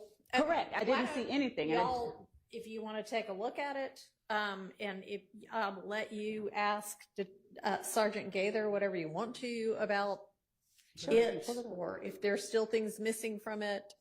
I'm sure that, this is obviously a hard copy paper file, and I imagine in this day and age, people don't download everything from the computer, and maybe she had an electronic file also, and that's what she meant, but y'all can find out. Can I just clarify the record a little bit? Yeah. And I would very much like to look at that file. Last time, and I believe it was last time, I can't recall how many times Investigator Gaither has testified, but I'm going to say last time. She took the stand. There were specific things that she said she did, and they were not in the reports given to us. I'm aware that the state gave us electronic copies of certain documents in 2022. No one's disputing that. She claimed that, well, I did do that and I did document it. I wrote reports. Right. And I said, well, where are the reports? Because we had discovery and it didn't have any of these reports pertaining to the work she claimed she did. And so then we talked to Judge Glanville about it, and Judge Glanville kind of summarily attributed it to the hack, which I didn't necessarily agree with, but he also told the state, you need to go to APD and make due diligence, your best to find this file. Everyone was looking for this file. And then apparently the state obtained this file and never reported back to the court or to defense counsel, hey, this file that everyone was looking for, last time Investigator Gaither testified, we found it. This is what's in it. Here you go. Because my understanding, I haven't looked at it, but other people on the team have, the new discovery that was served does not contain that amount of information from the file. That I'm looking at how thick that file is.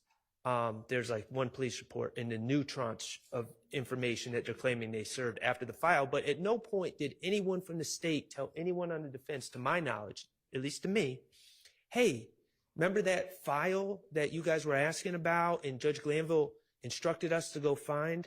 We actually went and we found this file. And I just don't know how that happens, that we're learning that this missing file has apparently been discovered. I guess we're going to review it to see. I don't know how we learn about that in the middle of direct testimony.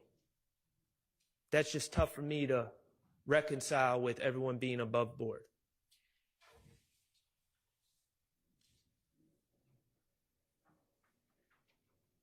Your Honor, I'm reviewing the discovery actually that was served, discovery 1 of 3. What is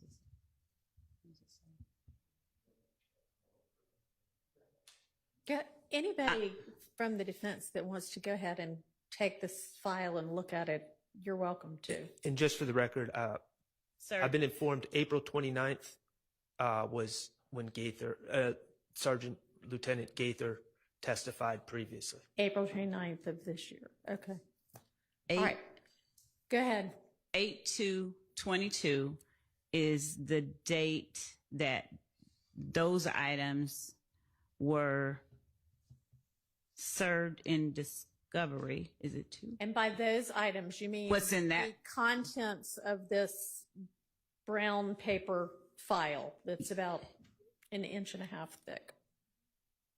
Is that what you mean? Yes, that's what I'm looking at now, and I'm looking through. Okay. This is what has been And pulled so up. it's, I mean, y'all can, And so I cannot speak to, I can't speak to anything regarding the stuff that was asked about that didn't exist because, one, I don't see it, I don't have it, and all right, why don't both sides either confirm if you can or otherwise whether the contents of that file, whether labeled at the time as belonging to Sergeant Gaither or not, were served back in 2022. it appears that Ask again for the date of service of that. it looks like we served one, the date that I just gave, we served August, what was the other one? The first one, August the, She said 8/2/22. and 7/11/22 as well. That's what I'm looking at. And can I ask one more question? Do you know where in the consolidated discovery? I thought hard drive. At 3236, there's those 3 PDFs that say discovery.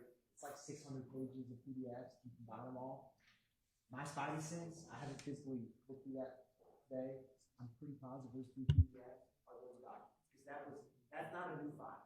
That's like the same file that created that discovery back in July. Where again in the consolidated? Act 30 through 36. 30 through 36. Correct. And it should say discovery 1 through 2. And discovery 1 is July 11th, 2022. That's what I think that is. So it may be that the only thing that's new is that it now maybe realized that this is actually whatever part of Detective Gaither's file still exists. It's new to us. I mean, it's my understanding from what Ms. Love has said that it's new to her as well as of today. No, that we had the red files. We scanned red files. That it Oh, may yes, be Detective Gaither's. Yes, I'm sorry. Okay, Yes, yes. that I didn't know. I know. Okay.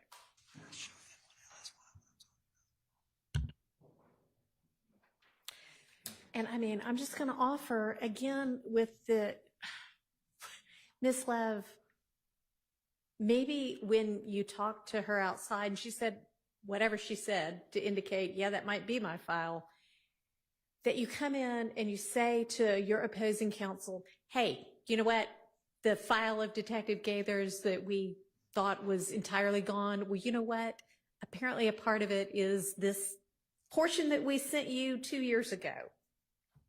You know, I mean, it just I would do make understand, things but easier. I just want to make clear that this is not something that was we tried to conceal from anybody, given we served this. I understand. Obviously, if they confirm that they already have the contents, that's not necessarily up for debate. It's just that the knowledge that it's Sergeant Gaither's is new, and when you learn it, it'd be nice to share it with the other people.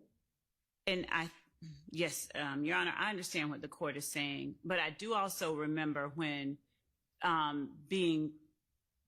questions were put upon this witness about the items that she had in her file, no one brought to her the discovery that they already had and said, is this what was in your file? Apparently, nobody knew where this came from. They knew that this was Detective Gaither's, that this was Sergeant Gaither's investigation. So I don't.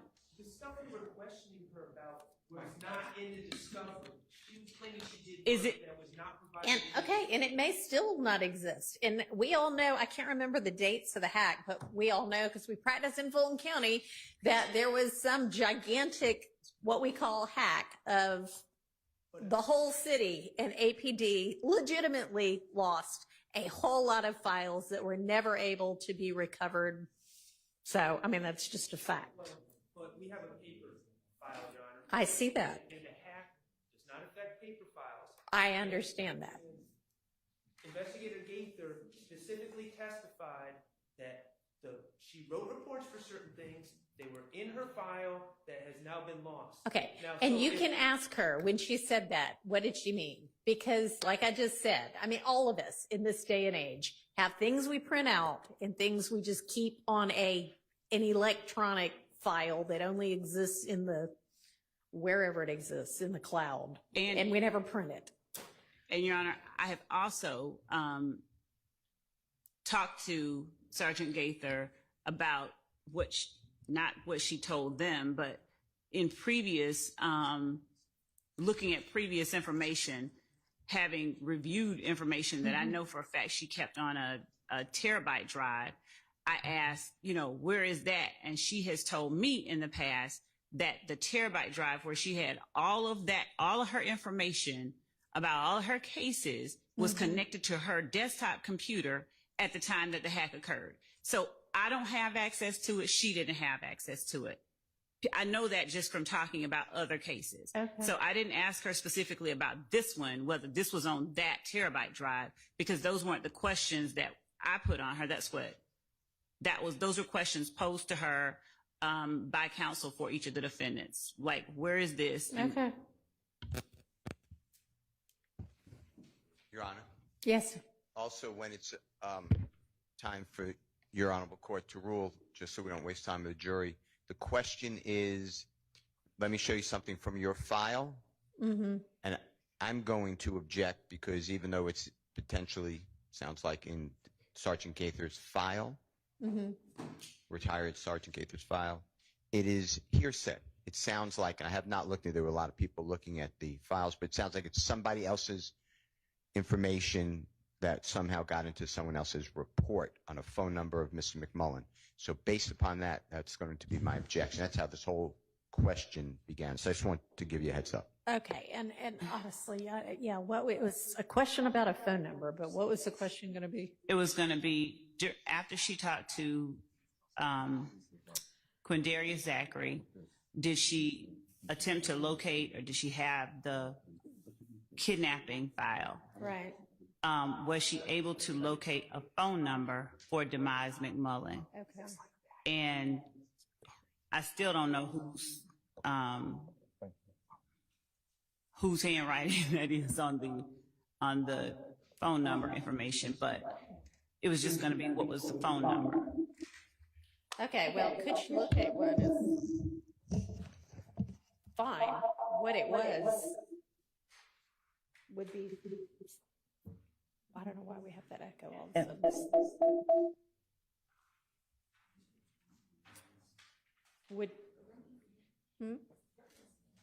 We're good. I think we had one of them. And so initially what I was asking, because the number, it has already come out, that is the number, I think on cross-examination, Mr. Steele asked Mr. Sprinkle, did he find communication between Demise McMullen and Kenneth Copeland is the best I remember? I don't remember, but he specifically asked, did you see calls between Demise McMullen and somebody else? And I came back and said, what number is it that you have for Demise McMullen? Mr. Sprinkle gave 404, that number. That he thought was it, but he wasn't certain. Yeah. No, he actually said this is the number. He didn't. Oh, okay. Yes. And so all that I was doing with Sergeant Gaither is asking her, was that, and I started to ask the number because it was already you can in. ask her if she found the number, but that's literally what the number was is subject to a valid hearsay objection. So you can't ask what the number was. Okay.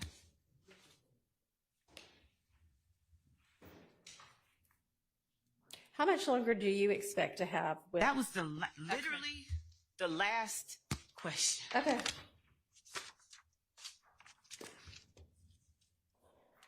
We can talk about it during the non-jury days we're going to have, but we have got to streamline this case some more. This is, you're just going to have to figure out a faster way to get to what it is that you want from each witness. I mean, in federal court, you know, they might just say, you got an hour with this witness. And Do they limit we both will- sides to we cross will and talk state? We'll talk about the witness list next week. And Your Honor, yes, I understand. Oh, yeah, we'll be done by 10 with this witness, and we haven't even gotten across yet. After having her all day yesterday. She was here Monday, Judge. Whenever it was. Monday was 2 days ago. She waited all day and did not testify. Well, that's not the issue. The issue is how long she's on the stand testifying and how long every witness is on the stand testifying and how many witnesses there are in this case. It's just a lot. Your Honor, are both sides restricted to an amount of time? Well, I mean, I would imagine that it's not like they let one side go on forever, but the other side only gets 10 minutes. And given that the state does have the burden of proof, Your Honor. I understand that, which is why I haven't done it yet. But y'all need to self-regulate. I provided the court with those cases, Your Honor.